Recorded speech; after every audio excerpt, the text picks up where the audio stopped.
water conservation. And she is also a research entrepreneur at Environmental Design Consultant Ahmedabad.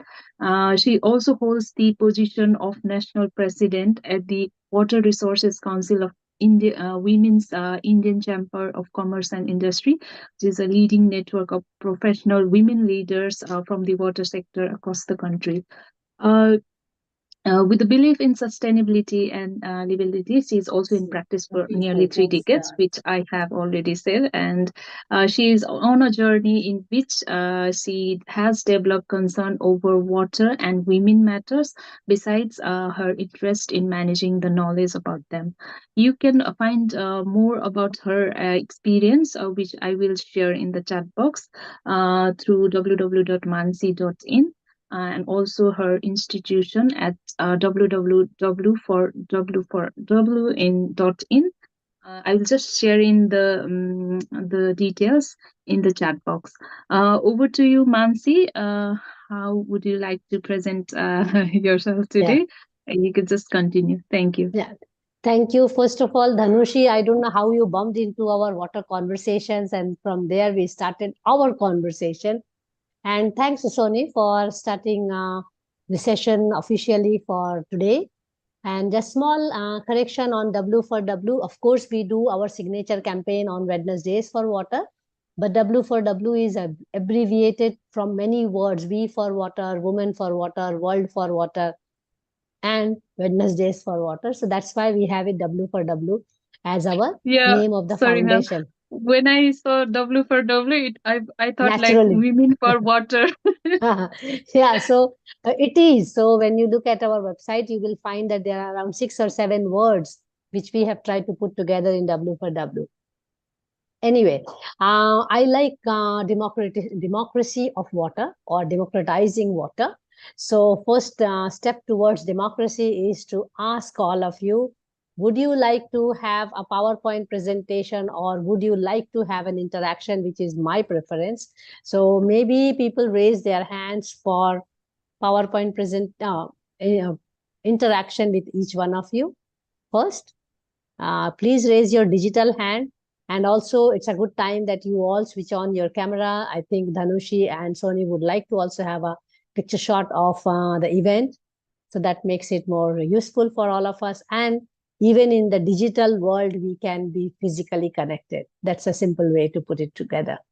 Yeah. So please raise your digital hand or your physical hand for having a live interaction vis-a-vis. I mean, let's keep it like that.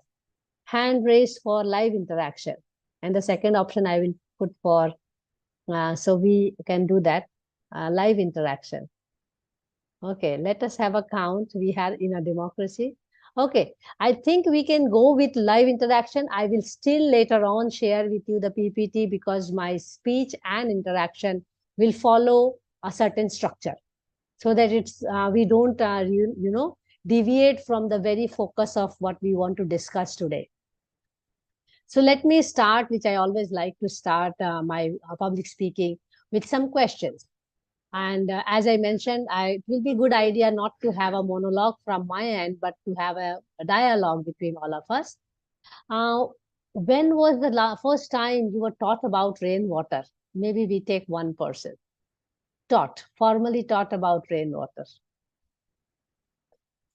Please just unmute yourself. And I think, Dhanushi, you have that provision that people can unmute and speak, right? No need to raise hand. Just unmute yourself and tell me. When was you were formally taught or introduced to rainwater? Not a difficult question. Yeah, as a kid. It's not like a formal academic point of view, but rain means happiness. So right from starting with a song or rhyme in the nursery school stage, we are introduced to rain, and rain always brings happiness. Yes. So that's how we got it. Thank you. Thank you. So let me extend the question. When were you first introduced to rainwater harvesting? Anybody else? Okay, go ahead, Sunny. Well, I have a very interesting, I must say, it's interesting for me, and I think it's interesting for everyone here. I have heard about rainwater harvesting from my father, because he used to work in a rainwater harvesting project, and I could see like the photographs taken from his camera. He used to print, and I could see the rainwater harvesting system in those pictures. But the real time, like the real structure I had seen was when I went in a field study with my father in like rural parts of Nepal, and that was And the first time I very saw the interesting. rainwater Live harvesting education. Live system. Yeah, education. And yes, I'm sure you did not see rainwater harvesting limited to only doing roof water harvesting, which we yeah, all misinterpret and misunderstand about rainwater harvesting. There is so much of impetus on saving water from the roof. Whereas when we talk about rainwater harvesting, we can very clearly look at in campus and off campus, right? So in campus, you have the ground, which is the floor, and you have the terrace, which is roof, our terrace. You can do harvesting from both ends, whereas ground is much more important uh, because it is more in space. And then you have off-campus harvesting, which is maybe from one house to even campus, which is the large expanse of landscape. Maybe it's a built landscape or it may be a natural landscape, right? So water harvesting, the first demystification we have to do in the society is that it is not limited to roof water harvesting. I think that's very important for us to understand. Rainwater harvesting happens at across the scales, from regional level, city level, neighborhood level, housing level, house level, room level, tap level. Now we have to see who are involved at what level. That's a completely different discussion on rainwater harvesting management and governance of it. Okay. Okay. I will stop here and ask my next question. Have you worked on or have you been introduced to drain water harvesting? You know, rain and drain. They rhyme very well. Go ahead. Drain water harvesting. Were you taught about it? Do you find it important? Do you realize its importance in the overall system? How do you visualize it? How do you perceive it?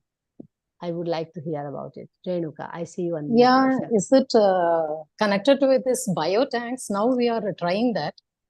Actually, for sewages, no?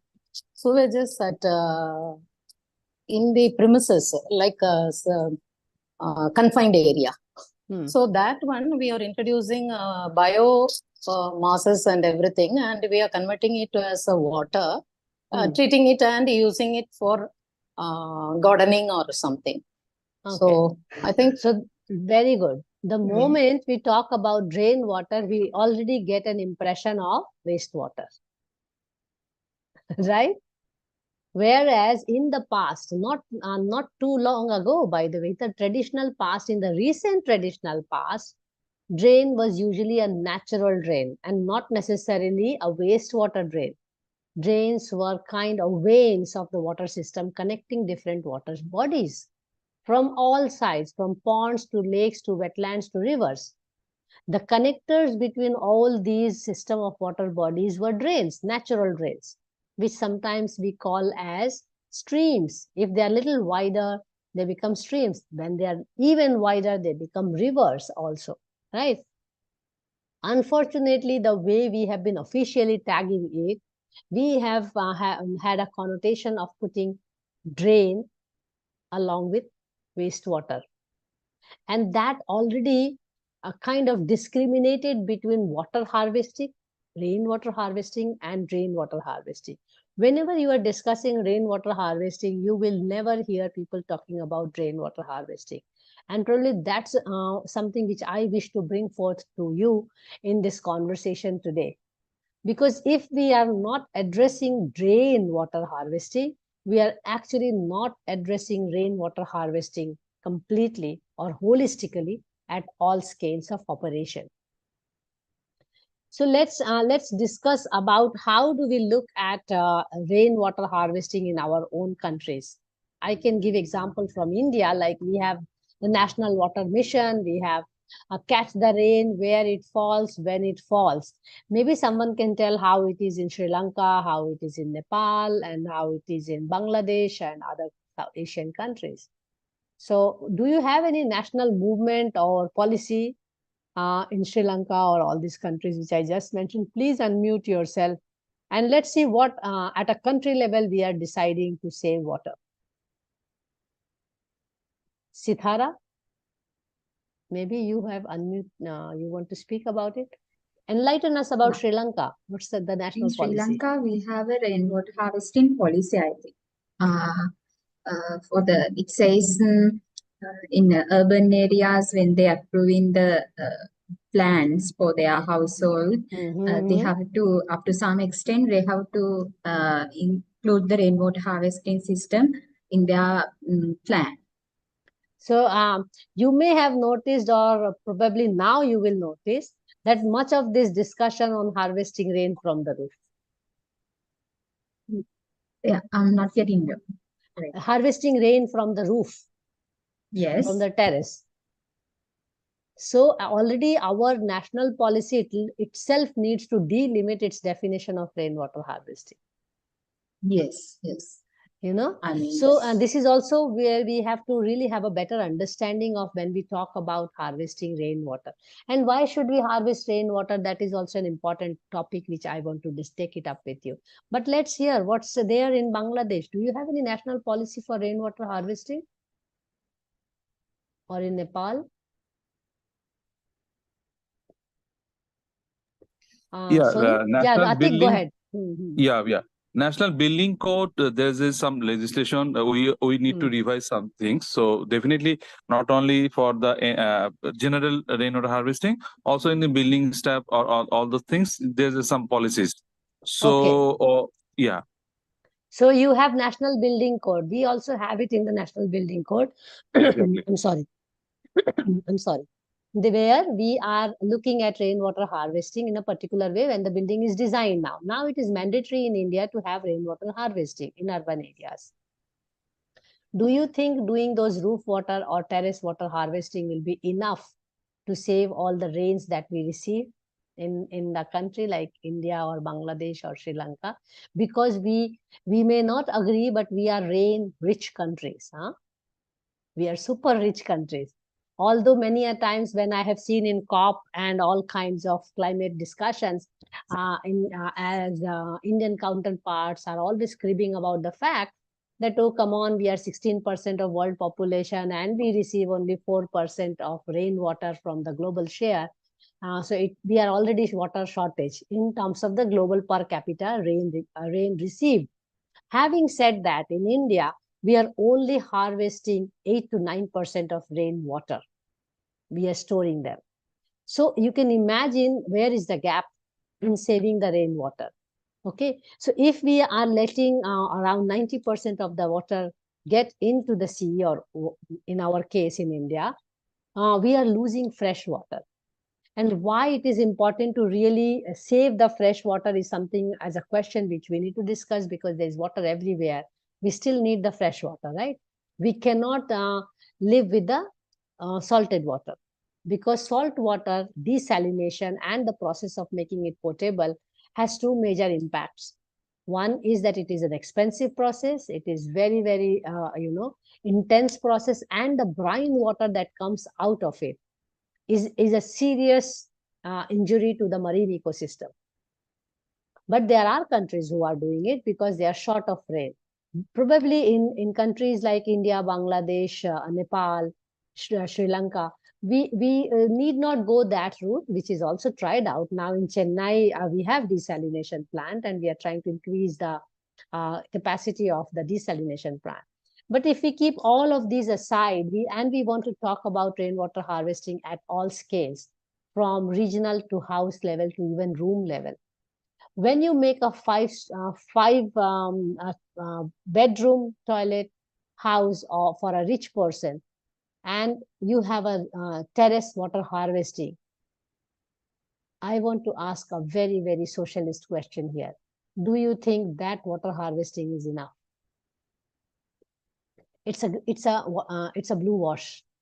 Because you are already making a house or a campus or a building or a colony where you are already making the design in a water intense manner, and then you have a portion of terrace which is going to restore rainwater, is not enough. And I want to give you an example from the point of view of saving money in bank account or earning money. You earn a lot of money, you spend a lot of money. That's fine. But you earn and as well as you save. So when we are making big buildings, when we are having so many extra buildings, and then you're talking about rainwater harvesting, it is not enough to talk about roof water harvesting, which is how local authorities in all of our countries, by the way, looking at rainwater harvesting from roof water harvesting. So that's the first thing which we need to correct in our way of looking at it. Now, the second aspect, the next aspect which we have to look at the rainwater harvesting, for what? From sustainability and livability aspect.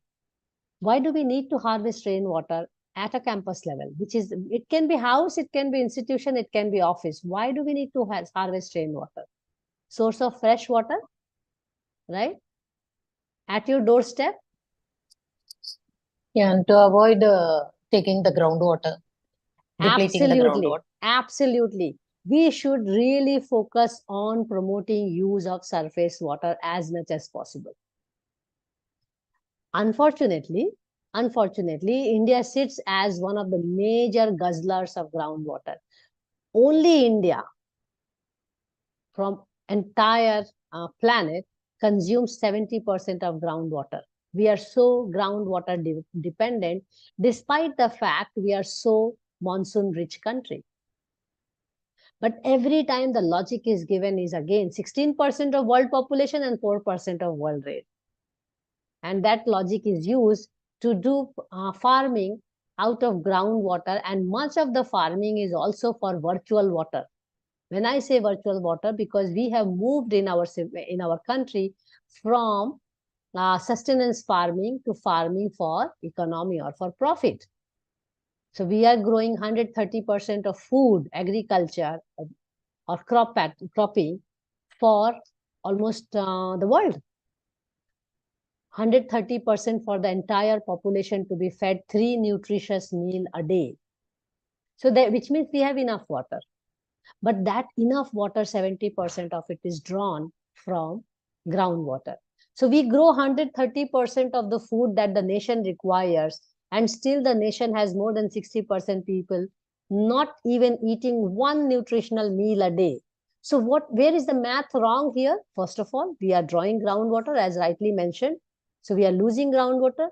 Then we are growing more food than the country requires. So which means we have a lot of virtual water which is transferred to rest of the world. We lose water through all kinds of things, through food, through fashion, through all kind of lifestyle and occupation. The fact that we export meat, sugar, wheat, rice, it means we are exporting water, right? So in a way, our policy on one hand is doing rainwater harvesting, which is at a minuscule scale, but it is not in sync with what we are doing at the other scale, which is a macro scale, the agriculture. Even the fact that we are growing 130% of crop in the country, more than 60% people go hungry or sleep less than 1 nutritional meal a day. So if we are saving rainwater and not using it for people to consume, we have to start asking questions. But in the traditional past, it was not the case. We were a Jal Swaraj country. When I say Jal Swaraj, it's a Hindi word. Swaraj means we were water sufficient country not long time ago, just less than 100 years ago. Because every hamlet or village had their own water systems, using their own water systems. Every house used to have a water tank, underground water tank or some kind of water tank, which was rainwater harvesting. So for their own needs, they were not dependent on anybody. They were independent for their water requirements, which is what is now promoted in the rainwater harvesting, to become water efficient or sufficient. That's one part of rainwater harvesting. But efficiency and sufficiency go further to make net zero building, to use wastewater, and all those things can be brought together. So one part of rainwater harvesting is actually livability.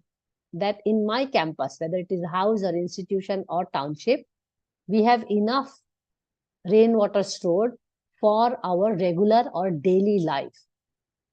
So rainwater can be used for two major aspects. One is groundwater recharge, of course, but that is not directly benefiting me, which is one of the major reasons why rainwater has not been picked up at a mass scale. I don't directly benefit out of it if I put it in the ground. But when I'm drawing from the ground, I'm not realizing that thousands of years ago, there was rainwater stored in the underground. So we are not really doing some things for our future generation when we are not wanting to do rainwater for groundwater recharge. So that is considered as a major reason for rainwater harvesting. But the second reason should be more convincing for people to use rainwater harvesting as a method, which is for their everyday use. That is the livability concept, right? So for groundwater recharge is more sustainability, that it is there for today and for future. But when we talk about our own consumption on a daily basis, we are talking about a livability concept. That I store water here, I use it for my own needs. Like I know most of the old cities in Western India, which is still a semi-arid region and which is water scarce region. Every house had water for the lean period or non-monsoon period inside their own house to use the water, with all traditional ways of purifying the water. Covered, tank and dark, and they'll just fetch water from there when the water outside in the surface water was not available, which is summertime, post-monsoon, late post-monsoon. So as a tradition, we had that habit. Somehow the building codes in the last 50, 60 years did not realize its potential for many reasons as well. And that is where drains come very handy for us to understand why we did not pick up rainwater harvesting in the last 60, 70 years, and why we were so, complacent about using water which was coming from distant. I think the answer starts from our irrigation system, which started with dams. Dam itself is a macro scale rainwater harvesting, if you agree with me. So we come at a regional scale of rainwater harvesting, dams. Right? The dams brought cities. Cities became, cities became very self-sufficient in terms of getting water without doing any effort. So cities started losing water bodies. Cities started ignoring water bodies, which were actually the rainwater harvesting structures at village level. Because their water was provided to them, buildings did not require to have rainwater harvesting. Then cities also getting more water from outside also started making them water complacence, I will say, and not the need. And rainwater harvesting has returned as a need now. Can you tell me why? Now everybody is talking about it. I don't recall when I started my water career 30 years ago, the people were talking about rainwater harvesting. No, only few. But now it's like a buzzword for every environmentalist and every city, every local authority. Do you know why we need rainwater harvesting so urgently today? Monsoons are failing, and there Monsoons is a are huge, failing. Yes. huge talk about the climate change. Huge talk about the climate change. So we are getting into water anxiety now. Yeah. Yeah. Sony, you want to add something? Yeah. Like when we visit the community as well, and lots of people are like aware of how the spring sources are drying, and they have Yes, in felt the all mountain the regions. changes. Yeah, yeah. They have felt, they have experienced the impacts of climate change. So. Yeah. So it is again a narrative which has been built that we are realizing the impact of climate change, but we are not yet there that we are realizing the impact of our groundwater extraction. Springs, water bodies are drying not because there is climate change. It is drying because we are extracting more groundwater than it is required. Even if we're taking the case of India, If we were growing only 100% of what is required for the country, we would have saved 30% of crop growing. We would have saved a large amount of rainwater. 1/5 of the rainwater, or fourth of the rainwater, if I can be generous, or groundwater for that matter. So if we are in that stage of thinking why we need rainwater, you have to also understand we need rainwater, first of all, to also protect us from flood, not only from the water scarcity. We now wish to channelize the water to a right place, and that also is about the scale of operation, right? So even if you are doing rainwater at a house level, if the rainwater harvesting is not happening at a neighborhood scale and at a city scale, the effort of house level can be then focused only on recharging the groundwater or taking it for your own utilitarian use on an everyday basis, which I think is much more convincing for the society, that you save your water, you use your water. Because if you recharge groundwater, you don't know whether you will get benefit out of it, because some industries are going to take it out and your effort will be lost. And that's the prisoner's dilemma we stand today for rainwater harvesting. Despite the fact that it is mandatory in every building now in India, you don't see every building having rainwater harvesting. And then add to it, augmented by it, is the fact that our limitation of idea that it is only root water harvesting. If a school is doing rainwater harvesting for its terrace and it is not doing for rest of the campus, we have to understand that our understanding of rainwater harvesting is incomplete. So we have to start talking about different levels of operation of rainwater harvesting as well as different levels of scales of operation, sorry. Now, why it is important to discuss rainwater harvesting and rainwater harvesting hand in hand? I want to bring examples from India. Now, again, I have not worked in other parts of the world, so I am challenged only to bring you examples from India. But I'm sure all of you from different parts of the world, and particularly Asia, India being the big bro here to do all kinds of things, you are aware of what's going on in India. So probably it's not a difficult example for you to relate with. There has been a major movement in last 20 years to save all the lakes which are present now. 75% we have lost in last 75 years, but we are still left with 25% of the lakes where we are trying to channelize or do rainwater harvesting and put them into the lakes so that our cities can be saved from flood, so that groundwater can be recharged. What we did not understand in this process is the value of drains which are connecting the lakes. So cities are flooding not because there is not enough, there are not enough water bodies. Cities are flooding because we did not realize the importance of drains for rainwater harvesting. We imagine rainwater as in, here is the rain which is flowing like this and it is falling into the lake. No, it's not like this. You know, can you see my action? So it's like this, you know, rain is falling and it's falling on the lake. No, it doesn't happen like this. There is a watershed of every water body. The water has to flow from the watershed and come to the water body. You can still have development along that watershed which respects the flow of the water. And in that flow of the water lies the presence and importance of drains. So reclaiming drains for rainwater harvesting is extremely useful from neighborhood scale to city scale to even regional scale, which was our traditional way of building things because we were going by nature. Our ancient or traditional planning system was not too much laden with water science and technology, but it was laden with water wisdom because there was more spiritual bonding. There was more scary factor with water. You don't want to temper the mood of water. You just respect the way it was flowing and you build around where you find it safer to inhabit your towns or townships or industries and things like that. But the moment when we came up with planning of cities and habitations and townships, we started land planning. And land planning did not cover rainwater planning. or even did not cover drain water planning for that matter. We almost imagined land planning to be land planning, where water will be brought from the dam through the canals and the pipelines. And we had no plans for where the water will go after it is used in the buildings or in the campuses.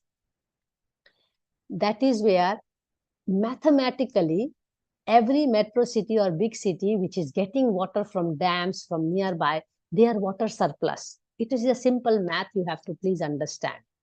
They have their own lakes and ponds and rivers, and they get the water from the nearby villages through dams and canals. So their land holding capacity to hold water through these water bodies, through the water systems, is much more than the city can hold. The reason for flooding is that cities are water surplus in monsoon because they did not utilize their own water and they were snatching away water, or they were grabbing, which is a scientific word, water grabbing. The water is grabbed from other regions and used in the city. So in the monsoon period, nobody wants water. Neither the rural wants water nor the urban wants water, which is the rainwater. In the non-monsoon period, everybody wants water when the rainwater is not there. And this I think dynamics is still going to take much more time to understand this relationship of drain water and rainwater. Let the river flow is something which is written in Indian Vedas. And we have a saying in Indian, so if the river flows, it is cleaner. So we have a line in Hindi, which I am going to say now, aviralta mein hi nirmalta hai. If the water is flowing, it is clean, right? Where will the water flow? The water is flowing not in sheets. From the sheets, it is coming to these drains and it has to flow to the nearest depression area, which is lakes, rivers, and ponds and wetlands. So if we have all the lakes, rivers, and ponds and wetlands and not having the drains, we are doing an incomplete exercise of rainwater harvesting at a larger scale, from neighborhood scale to city to regional scale. And dam was the first thing to stop the flow of the water. Then in India, the drains were already entitled in the land planning as wasteland. So it was considered that the land is of no use. So let us start building on it. So we lost our drains. If you look at the example, very nice article written on Hyderabad on drains, reclaiming the drains to have the rains. Because and now you see these new concepts which are emerging. Have you heard about a sponge city concept? Anyone?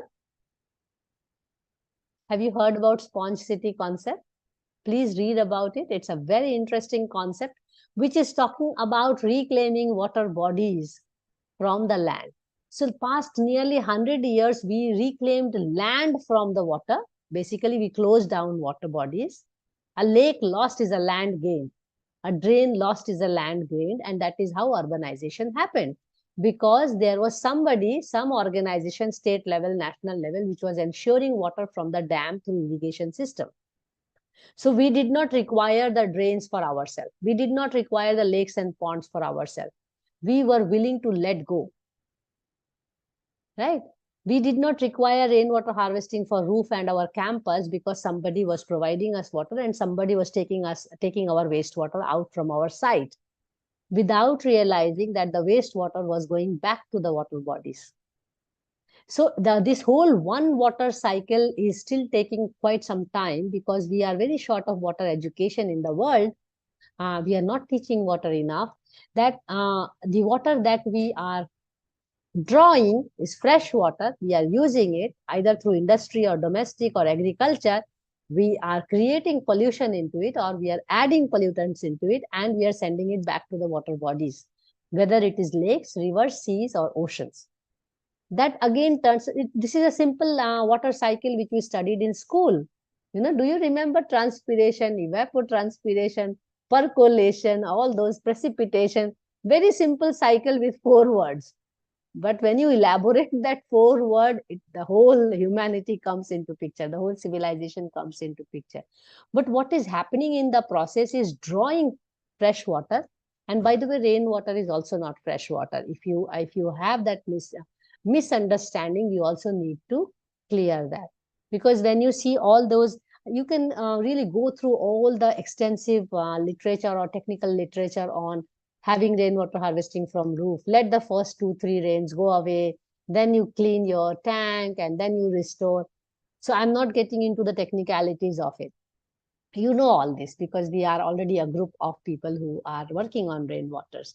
So if we are already in that state of saving rainwater like that, and if we are not talking about its interconnectivity with other water bodies, it particularly drains and the lakes nearby, it is very demotivating for people to really get into rainwater harvesting, unless and until you make your own pond and you use it for your horticulture or agriculture.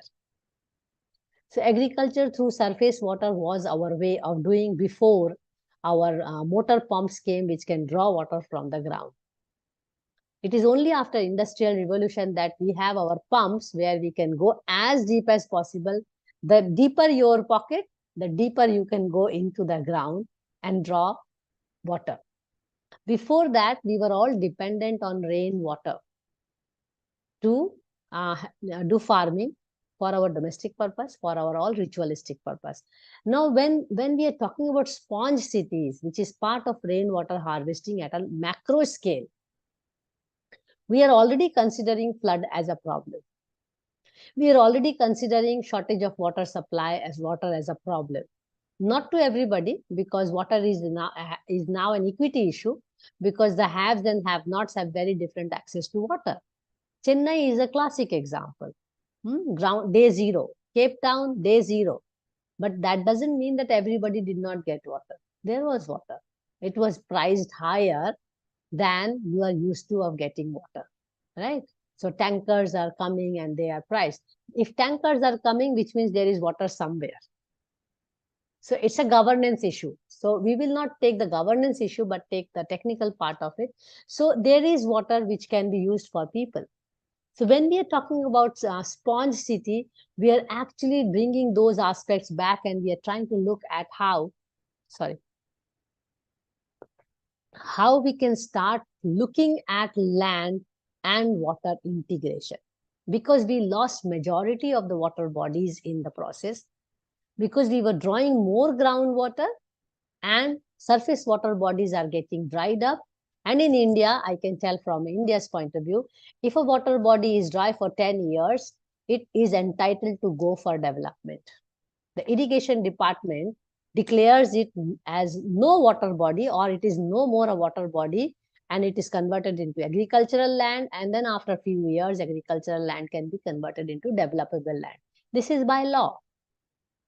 But that water body got dried because, first of all, the drains disappeared, so the water was not flowing into the water body, and then over extraction of groundwater. Right.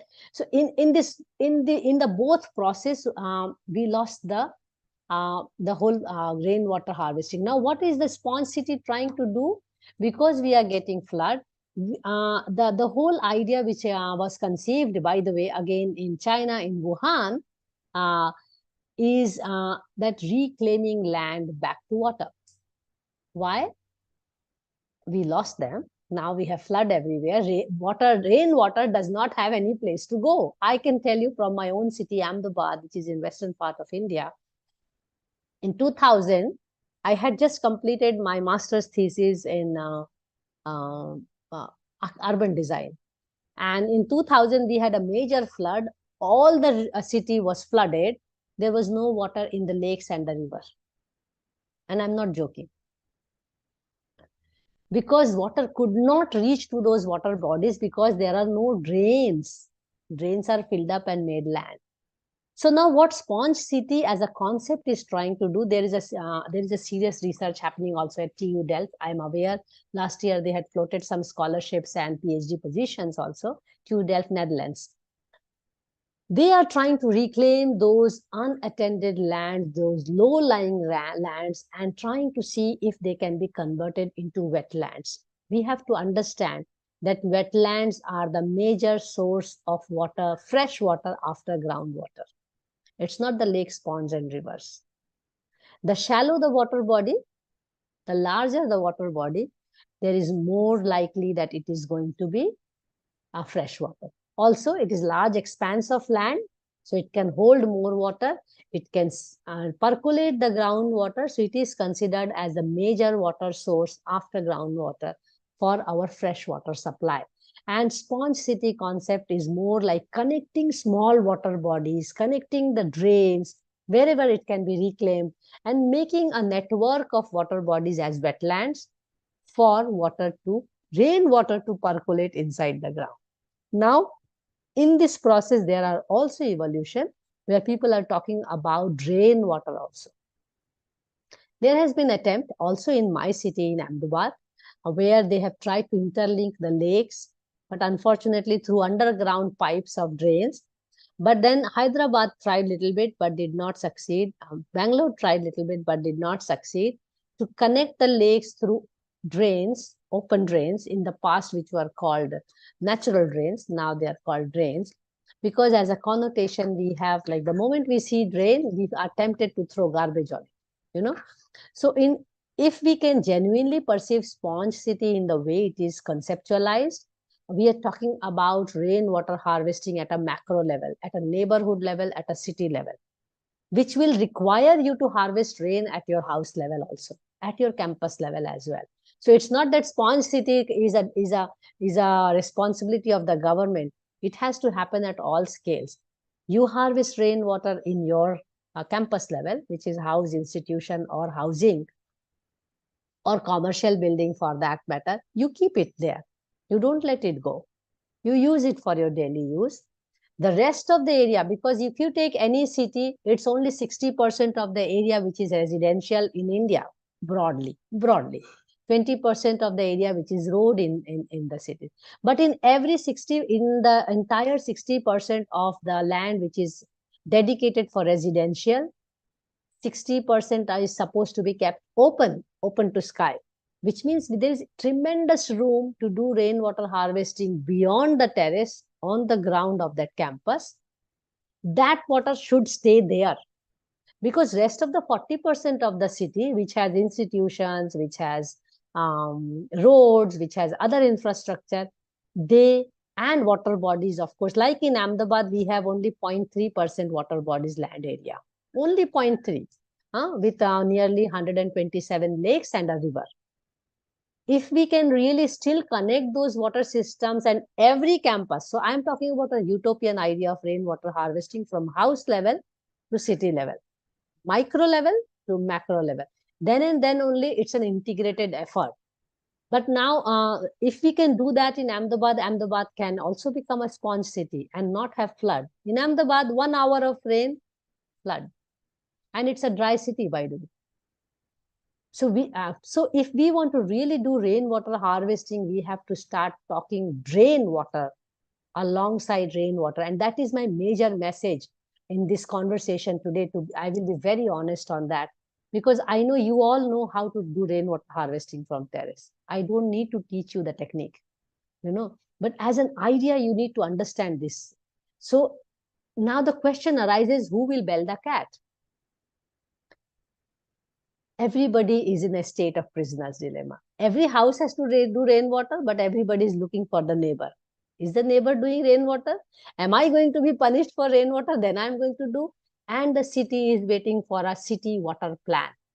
There is no city in this country as of today, in India also, that we have prepared our water plan. Because supplying water is seen as a water plan, which is a state subject and not a city subject. So every city has to be given water. That's an obligation by the state government to provide water to every city. So it's not a city government's responsibility. Then how will city government be motivated to make a rainwater harvesting plan? You have to understand these dynamics, this policy gaps, if we want to really talk about. And this is where, as rainwater harvesting practitioners, all of you have to know that when you go out to convince people for rainwater harvesting, the convincing argument has to be for their livability, for their everyday use, to make them water sufficient, not for groundwater recharge. People are not going to buy that idea, And also, unless and until we get into the decision making, unless and until we get into the city level planning, unless and until we advocate for a city's water management plan or city water plan, at least we can ensure that every campus can go for rainwater harvesting, which is a technical detail, which does not require a governance aspect of looking at it. Now, there are many other ways you can look at the rainwater harvesting, and I'm talking about only 3 scales. First, at a campus level, terrace, and on the ground, but more at a neighborhood, which is a 3rd level, and a city level. I'm not saying this is important and that is lesser important. I'm saying integration of all can actually make us water sufficient. Please understand, most of the cities in India, at least I know, are water surplus, and we are constantly given this narration that we are shortage of water. We are water surplus because we have our own water and we are still grabbing the water from outside. If we can change the narrative, if we can really start doing rainwater harvesting and also looking at the micro scale water harvesting to macro scale water harvesting of the city, I'm not saying we will not require water from the dams and the outskirts of the city. We may still require, but at least we can reduce the load. And if we can change our farming pattern, I know Renuka is doing organic farming all her life and using all kinds of techniques to save water, use waste and all. If we can go to that level, and if we can convince people to do sustenance farming over farming for exporting virtual water, we can save a lot of rainwater. Even if India is getting 4% of rain for 16% of world population, it is more than enough. So if we are saving only 9% or 8% of rainwater as of today, 2023 data, we still have room for saving 90% of rainwater. And that is where discussion on scale of operation of rainwater is extremely important. So we have to understand the system of water bodies. We have to understand the importance of drain with rain. And we have to also understand how we look at water bodies, how we perceive them. Water bodies are not standalone activities. Their relationship with land is extremely crucial. And we should not see water body as a piece of land. And that is where rainwater harvesting policies also have to stop looking at rainwater only from catching it on the terrace or catching it on the campus which you have, but looking at it that here is the water which is coming from the ocean. It is going here, it is going to go back to the ocean, but before that we have to utilize it or maximize its utilization in the best possible way. At the same time, we have to also work on its reduction of pollution. So if you are saving a lot of rainwater and using it to pollute more and put it back in the drain, I will rather say not do rainwater harvesting. So so the point is looking at drain as a wastewater carriage.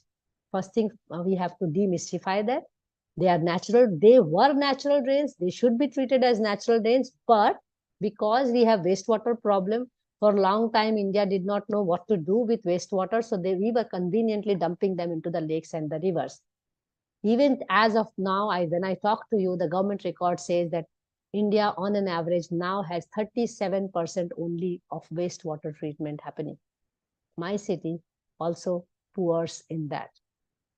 So there's a long way when we are talking about rainwater harvesting and we are not treating our wastewater, the effort will be futile. But I have heard many government officials talk about, even if we do a little bit of wastewater treatment, it is going to dissolve the wastewater in the river and the lake.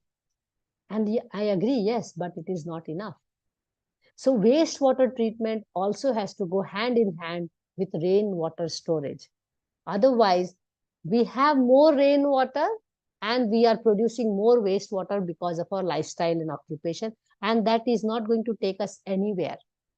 So it has to be a judicious use of, I will say, in decreasing our consumption of rainwater and decreasing our production of wastewater. That is where the crux of water harvesting lies. That is where the crux of, I love the word water conservation.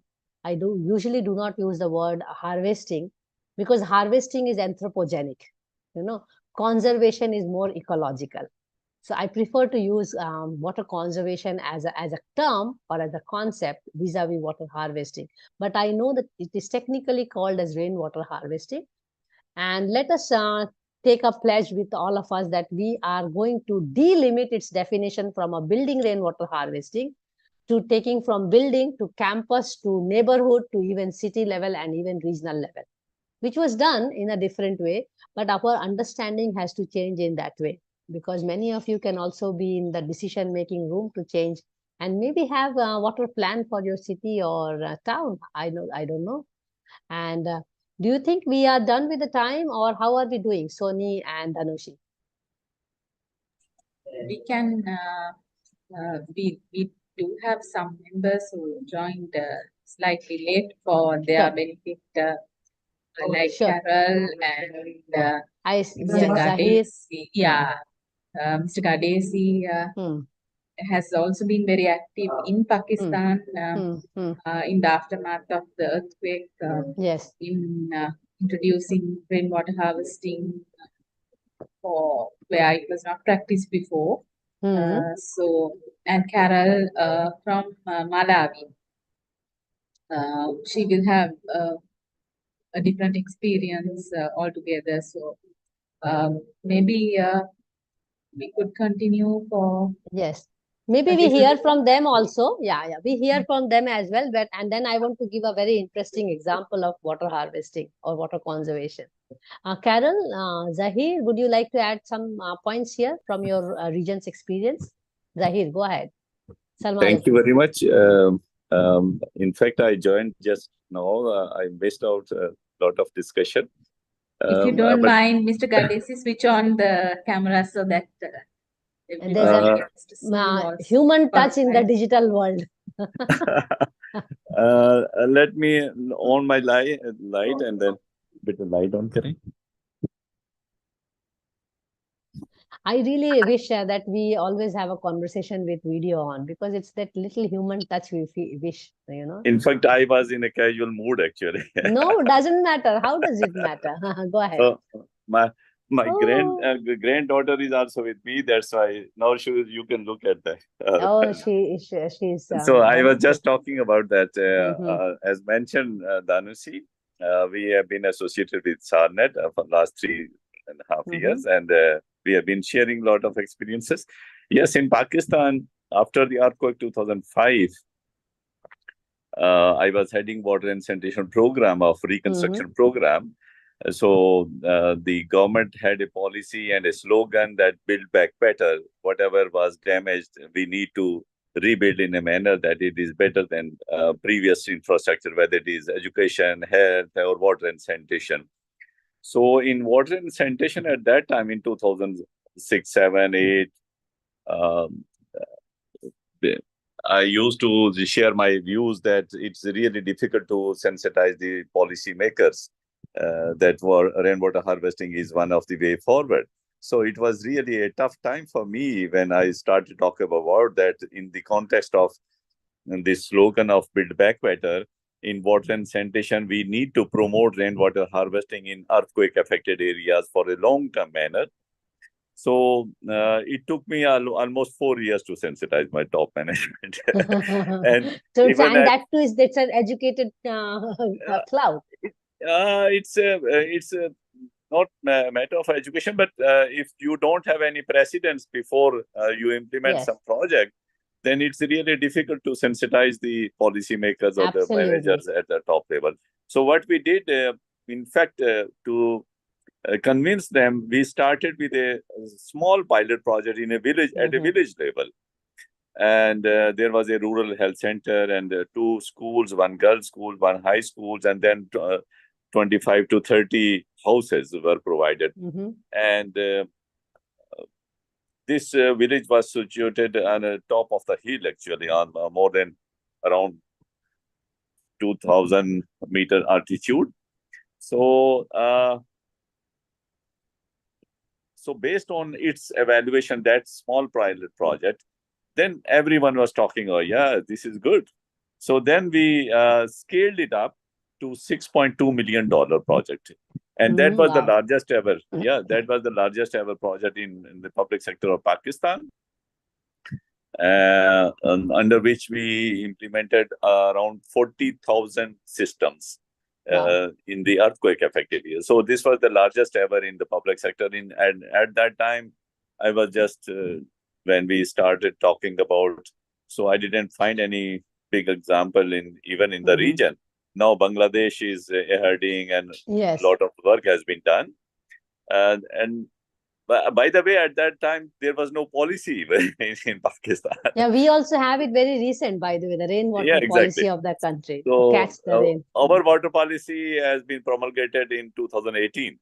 So, and this is, as I was just talking, that almost in every policy, the climate change policy, the water policy, and now we have a water conservation strategy in Pakistan. And every policy and every document is talking about rainwater harvesting. And because of that major initiative which we took at that time, and continuously we have been advocating for rainwater harvesting.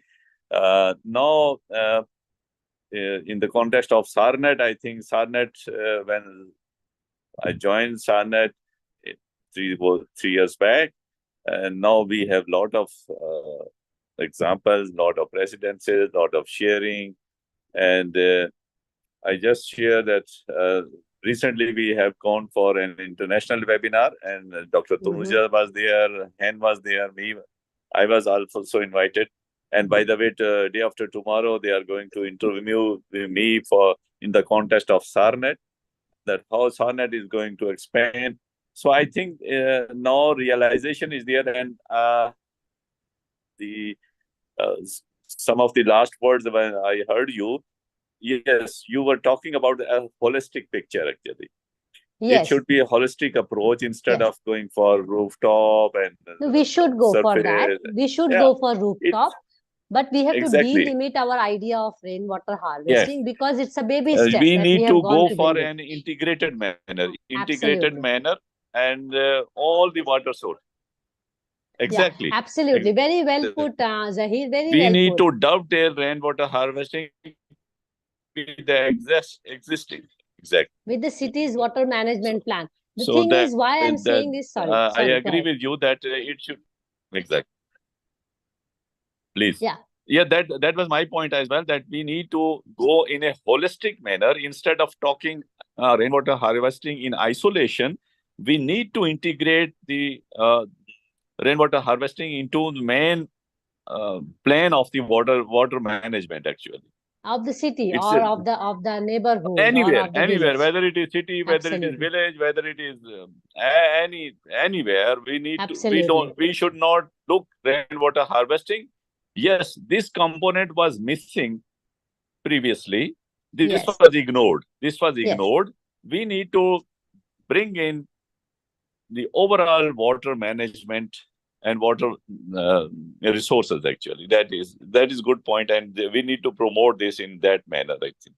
Thank you very much. Yeah, thank you, Zahir. I think SARNET becomes a very good platform to delimit the very definition of rainwater harvesting as well. Exactly. Because now, if people perceive rainwater harvesting to be roof water harvesting, we can at least move on to another scale of campus level harvesting. Then we can start talking about neighborhood level harvesting, then city level rain. Because the word harvesting has a very different connotation, as I talked about water conservation than water harvesting. Yes. We have to understand that people are not convinced about rainwater harvesting for the very reason because they don't see a direct benefit out of it. Like if I'm putting rainwater harvesting structure and connecting it with the main drainage system of my city, the normal prisoner's dilemma situation of every complex or every society or RWA, resident welfare associations, will be, why should we do something for the city and city is not paying us? Something like this comes up. Then but at a house level, if you're saving it in your underground tank in your own house, you saved this water for yourself. And that's where I brought the idea of sustainability and livability. We have to do both. There is no denial that we have to do both. But then livability aspect for your everyday use is convincible. You can tell people. Sustainability aspect requires, of course, a macro level planning. You need city planners. You need the way things have to be worked out. I want to give an interesting example from a traditional town, Varanasi, how it was and how it is perceived, and my own city, Ahmedabad. So Varanasi, people have the perception it is by the bank of Ganga. People had always the perception, our big planners and politicians, and that's how we still look at it. And many professors and scientists have really worked on projects and brought this issue out, that the people of Varanasi were dependent on Ganga River. They were never dependent on Ganga River. They made those beautiful ghats of Varanasi to bring peace with Ganga River, which we call as Mother River, because it used to get violent during monsoon. So the ghat, the notion of ghat is to keep the water away. But then how was Varanasi surviving? Varanasi name comes from two streams which were feeding to Ganga, that is Varna and Assi. So these are streams which are now drains. So can you imagine the relationship of rain and drain? Of them, one of the river is completely lost. Out of 128 kilometers long river of Assi, only 8 kilometers is left, which is in the city. The remaining is lost in siltation and in the rural areas. But even when you get deeper into the literature and you find out that people of Varanasi were never drinking water from Ganga, never drinking water from Varna and Assi. Varanasi itself, now the present day municipality of Varanasi is blessed with more than 300 tanks, lakes and ponds. And in the past, not much, many years ago, just 50, 60, 70 years ago, even till date, when you go to the outskirts of Varanasi, you find people dependent on those lakes, ponds and tanks. Neighborhood level rainwater harvesting structures. This was, by the way, I come from Kashmir. Okay, you know it. And we used to, I remember during my childhood, we used to have rainwater harvesting ponds in each and every village. There is no village in this country, and I can tell this for entire South Asia. There is no village which is devoid of rainwater harvesting structures, which we call as traditional rainwater harvesting structures, which are tanks, ponds, areas in Tamil Nadu, where Renuka lives. And I'm coming very soon there, by the way, Renuka. I'm looking forward to be babysitted by you. So that was one example which I wanted to bring forth to you from Varanasi, because everybody knows Varanasi. Then I want to bring forth example of my city, Ahmedabad, which is the land of Gandhi, which is also the land of our current Prime Minister. When I did my master's thesis in 1999, Ahmedabad recorded officially 630 lakes. Rainwater harvesting, around 500 villages, 630 lakes and ponds. When I did my PhD after 15 years of my master's thesis, Ahmedabad had 120 lakes. 510 lakes disappeared. What happened in between? In between came the national policy of National Lake Conservation Plan, which ate up 510 lakes. Can you imagine a policy first time coming in the country to save the lakes, and it eats up 510 lakes, just the policy itself. Now, what happened within that 127 or 22 lakes, which are officially declared, 510 lakes gone, which means a lake lost is a land gain. I told you already. Which means the water which has a habit of flowing through the depression is going to go towards the depression. It wants to be harvested into that lake, which is now a building or a stadium. We have built stadium, we have built parks. So water wants itself to be harvested on that ground, but the ground is not available. Now, to experiment that, one of the gentlemen in the local authority tried to connect 11 lakes through the drains. The natural drain route was taken out from GIS, but they did not connect it through the surface drains. And whenever I'm talking about drain, I mean the surface drain. I am not a big proponent of underground drain. I really don't advocate for underground drains. That is not going to work. It is not working, but it's a good hiding component, and it takes a lot of cement and steel, so which means a lot of commission for the engineers and politicians. So anyway, so Ahmedabad did an experiment on connecting 11 lakes through drains, underground drains, And I carried out a research 3 years ago with one of my students, and now the drains are not working, the lakes are not working. And I don't know whether in your countries you use the connotation of crores. We spent 450 crore rupees to make those drains, and it is not working. So anyway, what I'm trying to say is there was an effort towards Sponge City to reclaim those drains, but not on the ground, because people will have issue. And the fact that the moment we say in the land use term that this is a wasteland or a drain, people start dumping things, you know. So the authorities thought of an innovative idea to do an underground drain, but that also did not work out. Okay, so these are some examples where we can learn from that. We are trying to do a lot of experiment with water harvesting or water conservation, but we are not really doing enough water education to understand how to harvest and how to conserve. Yeah, you know. Yeah. And I will stop here from the very point again that please, through this platform, delimit the definition of rainwater harvesting from house level to campus level to neighborhood level to city level. Regional probably not in our hand, but who knows, somebody is there at a ministry level or a commissioner level or a bureaucrat level who can understand this. See, people are educated, but people are not water literate. There is a difference between being educated and water literate. You know. You see, yeah, go ahead. I was just presenting. I was just presenting on the other day. Hen and Tanuja were there, and some of other colleagues might have heard that webinar. Yes, it's a continuous process and continuous advocacy, basically. And as I mentioned, that it took me almost 20 years to reach at this place. That now the policies and the strategies, every document is talking about rainwater harvesting, but still there is a lot to do. There is still a lot to do. We have started. Yes, exactly.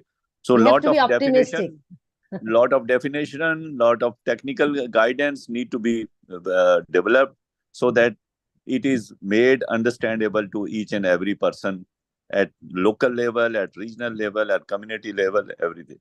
And even for the policy makers as well. Absolutely. I think we have to work a lot on the IEC material, on the educational material, to make it, making water everybody's business, to have the water conversation. You see that in my project, very easy. The major component was promotional activities. Absolutely. Even I keep saying in India as well, in that my when project, you have a water project, you have to spend around 50% of the money in public awareness. In India, we have around 5% of the money put in any water project for public awareness, which is never going to be enough. If you are not telling my society members why they should harvest rainwater, why they will be motivated? You know, we get on TV that you put this cream so you will look beautiful. That's why we put the cream. But we don't tell people why they should be doing the rainwater harvesting. It is simply put. Maybe let's hear from Carol. Do you want to add something here, Carol? You are hearing us. Yeah, go ahead. Over to you, Sonia. I will hear from Carol, or I will add few more points here. Hello, Carol. Okay, I think if you Carol, are you there? Hello. Hi. Yes, I can hear Carol. you. We hear you. Yes, Carol, if you want to share your experiences with Dr. Mansee, you can just move forward. Just give me a few minutes, maybe. Okay, we invite Tanuja also, because we didn't hear her, taking her for granted being the head of the team here. Tanuja, would you like to add something here? You are hearing us so far. Go ahead. Okay, yeah. Do I make sense to you, first of all? Okay, I'll change my direction. Yes. Okay, thank you for the invitation. Yes, very important that you see rainwater harvesting holistically, just not roof water harvesting, as you mentioned, and at different levels, macro, minor, macro and levels, and also education, which we invest a lot on, especially for the children, because it's very difficult to convince the elders to incorporate these things. But if you start from beginning, at least we will have future better water management. I think, I feel, because that is very much needed. So we thank you for joining us today and sharing your vast experience. You have 30 years plus on water sector. So we very much appreciate that you spend this time with young water champions who are, again, is the ones who will be planning these systems, who will take these concepts forward for us. So, so your experience from you is very much sort of appreciated. Thank you again for joining us, and I hope we will see you in the SARNET network in the future as well, giving your valuable inputs to it. Yeah, Dhanushi and I, we are already talking about how to take this collaboration further. We will work on it after this conversation in the coming months. I have already invited her to run a series with our flagship program, Wednesdays for Water or Friday Waters. If we that is going to be once a month, but then we can offer some platform, because now it's the conversations at our platforms are very well known now across the world. So that can be one option. Otherwise, we can always find more options to collaborate. I want to bring you last point to all of you. If we can all focus on, because technically we all know what is rainwater harvesting, but if we can really spend most of our time in changing people's perception and preference about water, I think that will help a lot. If we are unable to conserve rainwater as such, but if we are unable to, if we are able to convince people to consume less water, that also is rainwater conservation. You know, because as I was mentioning, there's a direct relationship of what we grow and how much fresh water we consume and how much wastewater we produce. So if we are doing a lot of rainwater harvesting, but if we have 10 toilets in the house, that rainwater harvesting is of no use. So maybe essentialism, maybe minimalism, maybe sustainability, livability, all these concepts have to be brought together to talk about conservation as a lifestyle. You know, that is extremely important. And for that, we need to ask people about their perception and preference about water. Now, today I had a water map I'm teaching water studio in one of the universities in Ahmedabad. I asked people, draw a map. Where do you get your water from, and where does your water from your body go? So body to house to, where does it go? You will not believe, in a class of more than 150 people, not a single student can draw that drawing. So we have a long way to work on how to really make people realize that it is one water that flows inside our body is also flowing outside in the form of rainwater or drain water. Personally, I believe it is all wastewater, and we treat it to make it potable. And the whole effort has to be towards minimizing the so-called drain water, which is wastewater. The moment we work towards drain water, we are already saving rainwater, because much of our rainwater, whether we like it or not, goes through or flows through all the waste that we generate and brings them to the sea and the ocean. You know, and that's where our role of consumption and lifestyle, consumption of fresh water through our lifestyle matters. Yeah. So over to you, Soni. Thank you, Dr. Mansee. Carol, do you want to add few lines from your side? Oh, yes, of course. Thank you once again for this opportunity. In Malawi, I can say so far, rainwater harvesting has emerged as a critical solution to the country's water shortages. So in the past couple of 3 to 5 years, we've had so much impact through climate change, especially dry spells. And as a nation, it has been established that we lose about 19 billion cubic meters of rainwater because we have inadequate harvesting systems. So what has actually stuck to me throughout this session is when we're talking about how cities need to actually get motivated into harvesting rainwater. In Malawi, we've actually emphasized the need to capture rainwater so as to mitigate the effects of climate change, and we've helped communities during dry seasons by highlighting the potential for large-scale rainwater harvesting solutions, by also as well as harvesting rainwater through rooftop systems, infiltration ponds, storage tanks such as the calabash system, and also by ensuring that water is available in both domestic and agricultural use. But the thing is that in as much as we've increased the awareness on rainwater harvesting, and we've laid into this has also laid its incorporation into government and NGO programs, we've seen that there is still a lack or a need for greater investment and infrastructure to fully realize the potential of rainwater harvesting.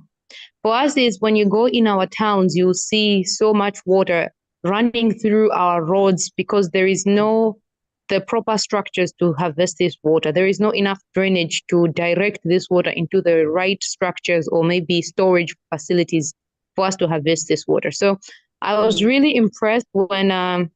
Mansee was talking about how do we motivate cities to not just think about rainwater harvesting as a state thing, but that it's a responsibility of the city and its citizens in that place to actually take this as their personal thing, to understand that it's for their own good and not just a government issue. Yeah, thank you. Thank you, Carol. I think we can learn a lot from Japan and Netherlands, because these are the two countries where you can look at not what they do in water harvesting, but that they have a policy document in place. We are still lacking water plan policy for the city, for the state, for the country.